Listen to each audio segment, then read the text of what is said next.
Is Martin Matter with the Witness to War Foundation. It is November 5th, 2013, and we are at the Evergreen Air and Space Museum in McMinnville, Oregon. I'm sitting with Fred Bella, Fredbella, who served in the Korean War in the Army, 3rd Infantry Division, as well as the Vietnam, excuse me, just No, the no, Korean not War. Vietnam, no. Just no. the, well, how are you doing today, sir?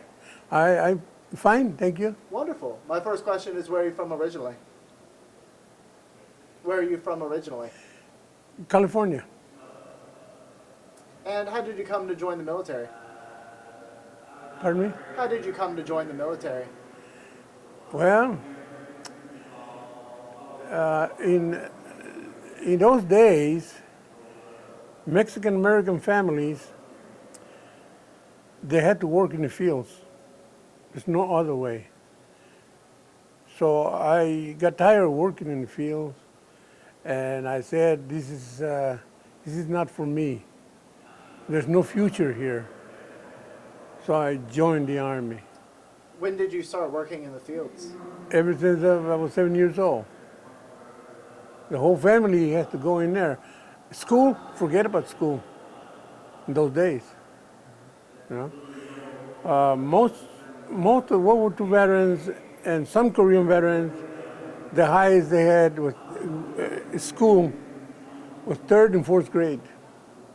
And I had a 3rd grade education. But I joined the service, I passed everything, and we were taking basic training in a company of 800 troops. And why did you join the Army, first off? Because there was nothing for me working in the fields, driving tractors, caterpillars, stuff like that. The Army over the Navy or the Air Force? Army? Why did you prefer the Army over the other branches? Well, I wanted to see where the action is. I always think of that. And that's why I went there. I was thinking of the Medal of Honor, believe it or not. But I did not have the chance. So where did you go for your basic? Fort Ord, California. And what was your first impression of Fort Ord? I liked it. I like being there. I like being a soldier. Yeah. I was single and I was young and yeah, I love it. Do you have any outstanding memories from your time at Fort Ord? And Fort Ord? Uh-huh. Yeah. It was 800 troops training there. And in the 4th week, they told us we could have a Sunday off. And anybody that didn't have KP or guard duty cannot go, cannot get the day off. So I got my day off and I was in line. It's a big line. And I seen the captain coming and he came straight to me. Oh my God, I said, what did I do now? He says, Private Bella, your pass is in my front office. You don't have to stand in line. Why? Because I was doing everything they were telling me to do. Yeah? So I waved at the other guys who were in line and they were, hey, come back over here. No, my pass is over there. And at the end of the cycle, we were all lined up in the company street, 800 troops. They called me on the beach box. I said, oh my God, now what did I do? So I did everything, march over there and salute. And the captain says that out of 800 troops, I came up number 1. I did not get anything wrong, I did everything right. And then he says, this is a soldier. From then on, I says, I have to be number 1 in anything I do. That paid me off. So after Fort Ord, where did you go? Korea. Japan, Korea. Could you walk me through your trip to Japan and then to Korea? What ship were you on? First, I don't remember that. First they arrived in Japan, and then I went to school there chemical and biological warfare. And after that, they shipped me to Korea. Okay. When I finished my school, they told us that they needed 150 recruits to be guard on that. It was a Japanese ship, and they had there nothing but officers. So that's why they want us to pull guard. And the first night, I was way up in the ship, and a storm came down. Typhoon, I don't know what it was, but those ships were pretty big and pretty high. The waves were hitting the top. And I tried to open the door, and they locked it. So I looked for a post or somewhere where I can hold myself in there. And the water was coming and hitting me. Just like that movie, Perfect Storm or something like that. So I have experience on that. And it came morning, about 4 o'clock in the morning, everything was calm. And then I went and opened the door, and it was open. Yeah. So tell me where you arrived in Korea. When I arrived in Korea, I started seeing the destructions of war. And I said, this is the real McCoy. Do you remember what city you were in? No, I think it was Busan. We arrived in Busan, and the ship stayed about 4 or 5 miles from the land, and they put us on barges, and we arrived in Korea.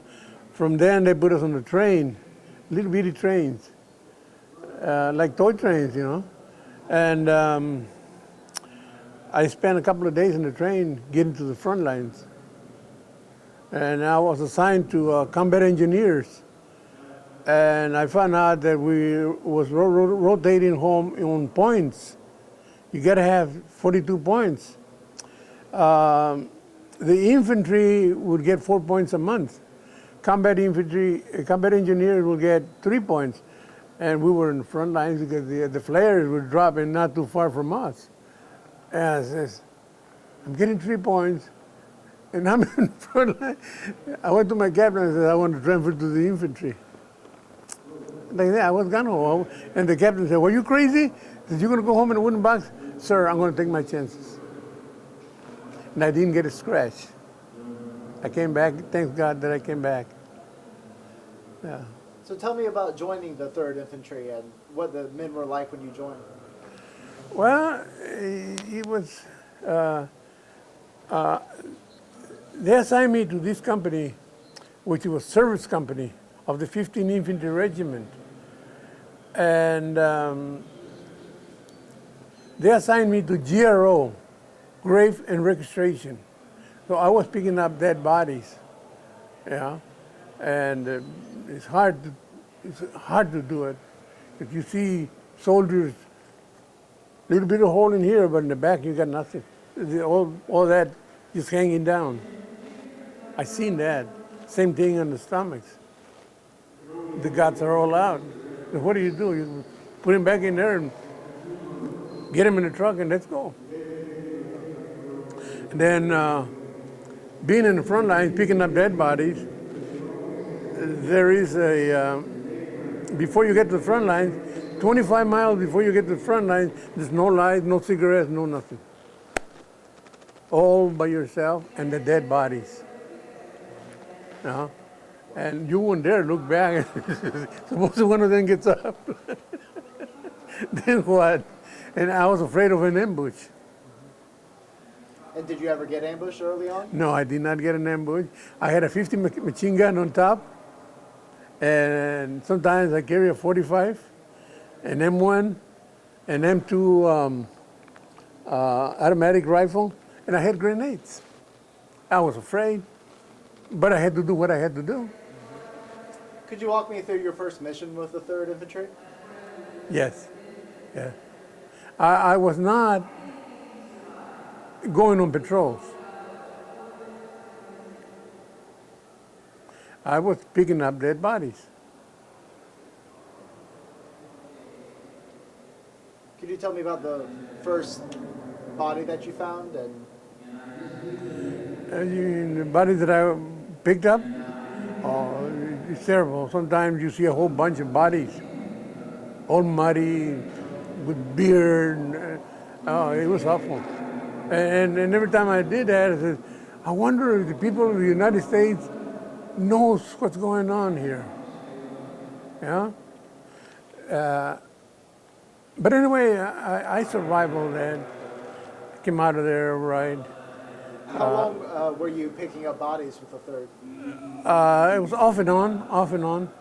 I had to do other things, like like I told you, taking the mail to tank company and rice sacks to the some infantry company.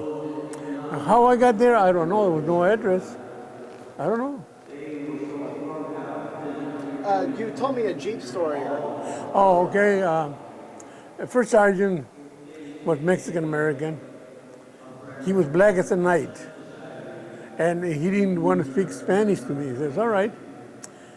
So he heard about me going, taking. We were in reserve, but they needed dry socks and the mail to be taken to those companies, and they asked me. I said, "Sure, go." The company first sergeant heard me. Heard them saying that to me. I said, "You mind if I go with you?" I said, "No, I don't mind. Let's go." So we went out there, and it was about maybe quarter of a mile from the front lines when the artillery started coming in, trying to knock the Jeep out. And the first sergeant jumped. Before he jumped, he said, "Stop, stop." They said, "Hey, I thought you didn't know Spanish." And he learned real quick. So I said, "Well, they want the Jeep, I'll jump too." Okay. And there was this bunker there. I don't know what that bunker was doing there. We went in there, and there was this guy there. And he says, they're going to start shooting at us for 15 minutes. And then we'll retaliate for 15 minutes also. But meanwhile, the artillery was coming in, and I heard this one whistling. That's going to hit us. And these bunkers weren't made for that kind of thing. They're made for stopping bullets, but not artillery. And I said, well, this is it. But then it landed right in front of the door of the bunker, and it was sticking out this much. It was a big missile. And we look at there, and we hit the ground, but didn't explode. And then we said, who's going to go out? He said, I'll go out. I went out slowly. And as soon as I got out, I said, thanks, God, I'm out. And then first sergeant came out, and he got out. But the other guy never came out. Yeah. And we look at the Jeep. The Jeep hit the embankment, and was still running, spinning the wheels. And it had a lot of holes in it. But thank God we didn't get hit. And then went and delivered the mail. We just threw it in there. And the socks, we had to get in further into the front line. And that's what this company was located at. And the captain said, just throw it in there, get out of here. It says, about a half an hour ago, they blew two soldiers right there where you're standing at. Oh, let's get out of here. But you couldn't go 100 miles an hour because the road was full of holes. You had to zigzag. On the way back, the first sergeant asked me, how come you have no stripes? Discrimination. Other people, other soldiers who came in 2-3 months after me, they were corporal sergeant. Oh yeah, I said, okay. Next week you're going to be PFC, the following week you're going to be corporal. I did. I cannot make you sergeant because I don't have that much time. I said, what the hell are you doing over here? You're going to go home. You almost didn't go home. Yeah. Did you ever, were you ever the victim of other types of discrimination? Yeah. Bad. Could you tell me about it? The paper in my hometown, Orange County, the Register, they interviewed me for that, and I told them that we had come off the front lines, and we lost a lot of casualties, and we were in reserve. It was big tents that you can have 12 bodies in 12 soldiers to a tent, and I was the only Mexican American in that company, except for the first sergeant. And here come these guys, the back south. They discriminated all the time. And he came back and said, hey guys, we're going to have some replacements, damn niggers. It's bad enough we already have a Mexican. And I said, what am I going to do? Get my machine gun and blow him off? And then what's going to happen to me? So I said, no. I act like I didn't know what they were saying, okay? But then the Register wanted to know. I said, okay, they put it in the Register. And I had a few phone calls. But,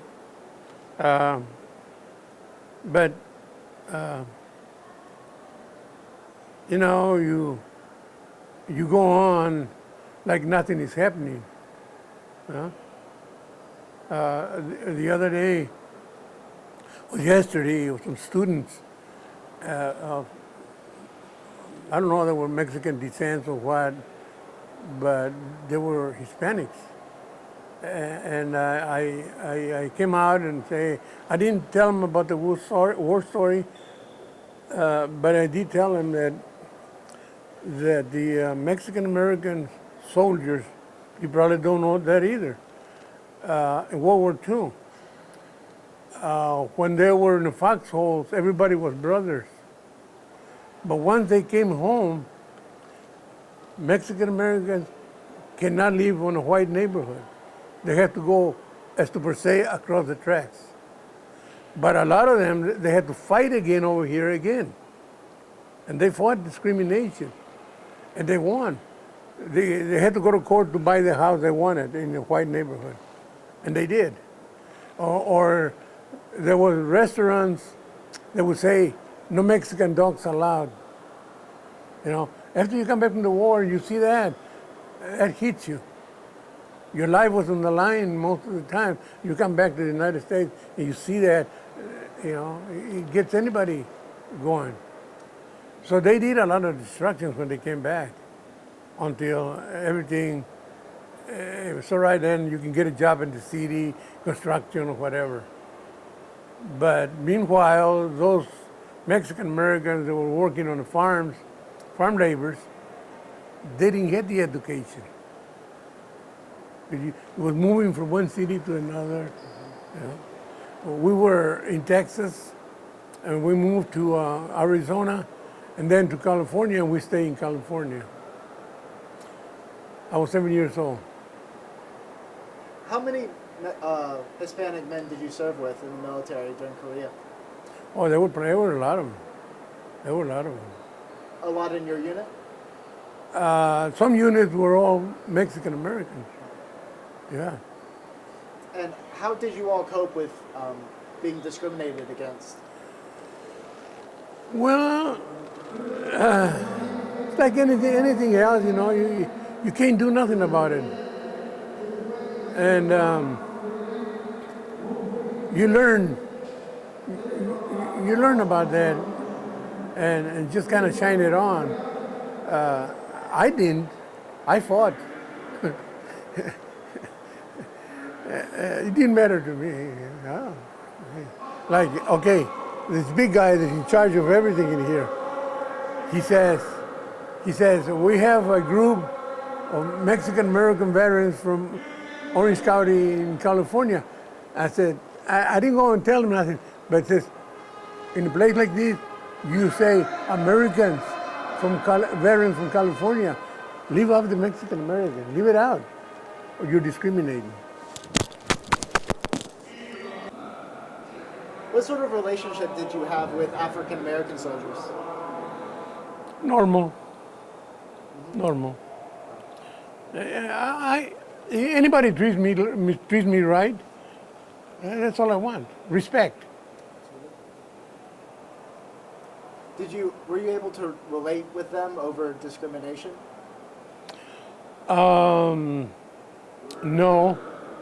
no. But you get to know them when there's a lot of them around you. You get to know them. Can you tell me about any dangerous missions that you had while you were in Korea? Well, while you're over there, every mission is dangerous. You never know. Your life is on the line most of the time. Is there one that stands out for you? Well, it was a couple of times when I had to go as an emergency.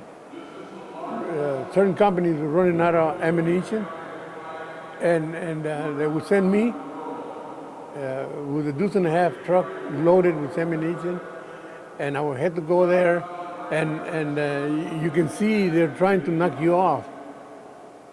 But you're so scared that you don't want to look at the artillery coming down, trying to get you knocked off.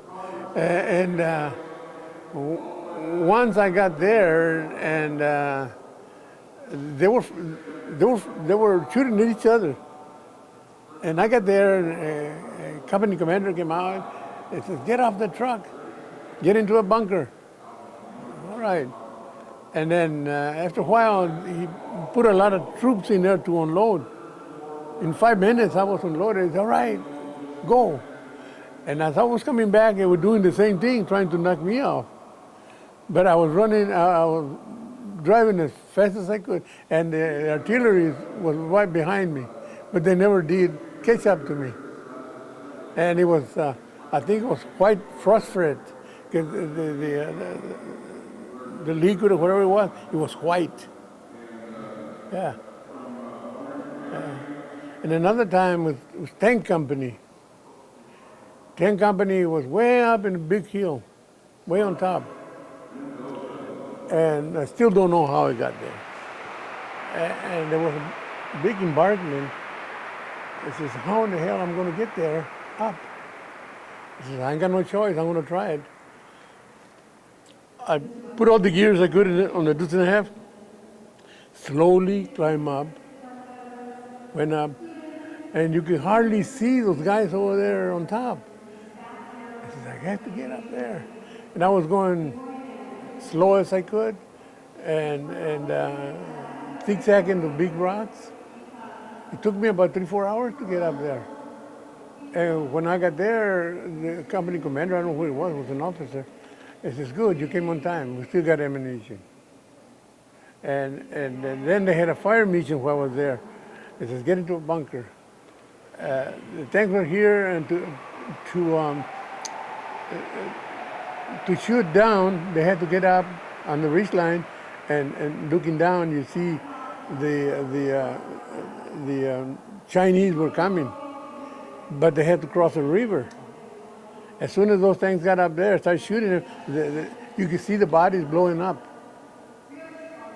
They went back, and says, "Now I got to get back down there. How am I going to get back down there?" It took me another 3 hours to get down.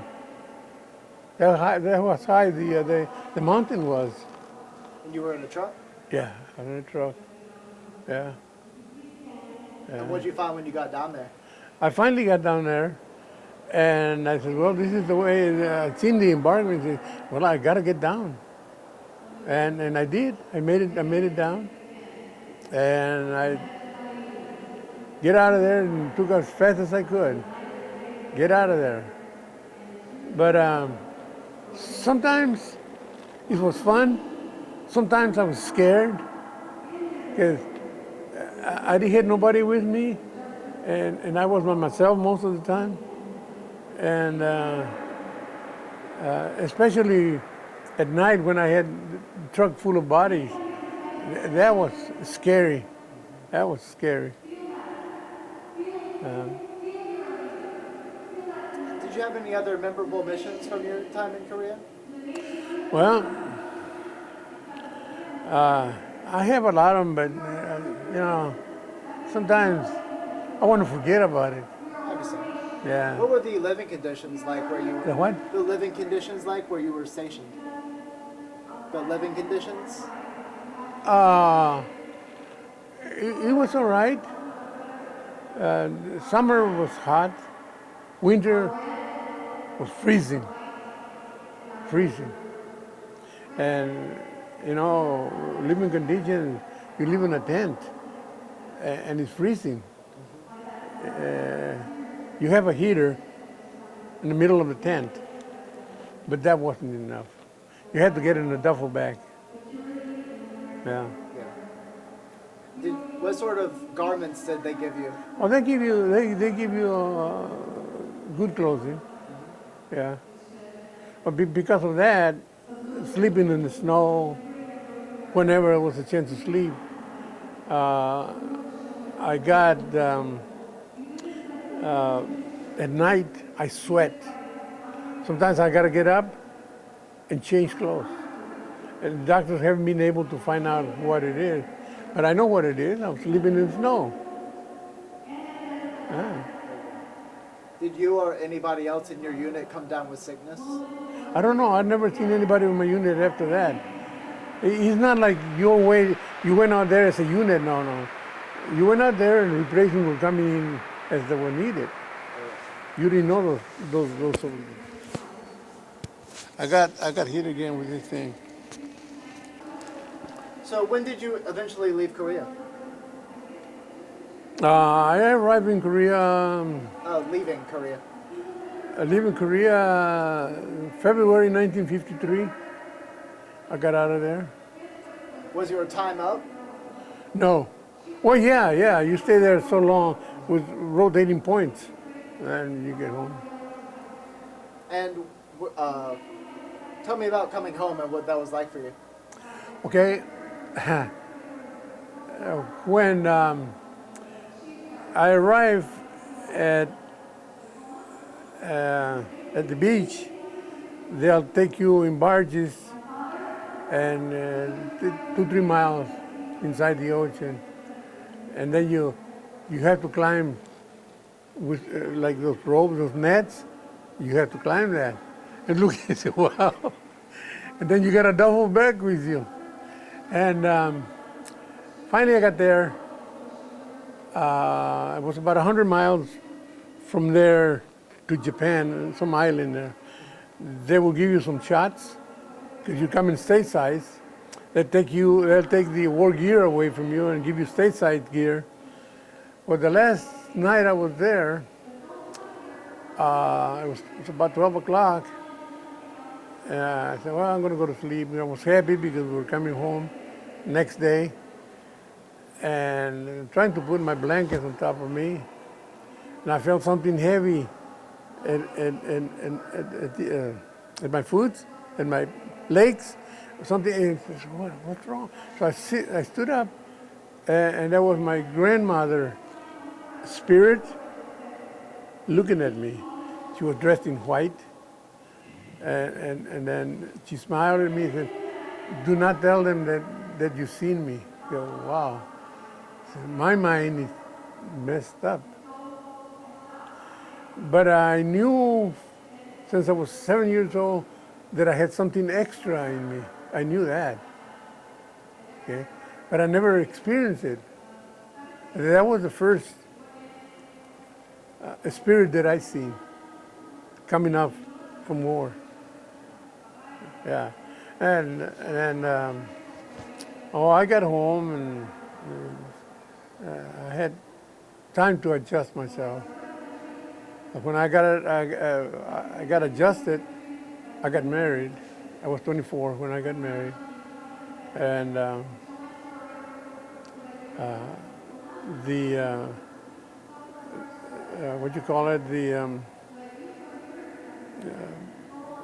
the war. The place you were, danger, that never came off. It was still there. It's not that much today, but it's still there.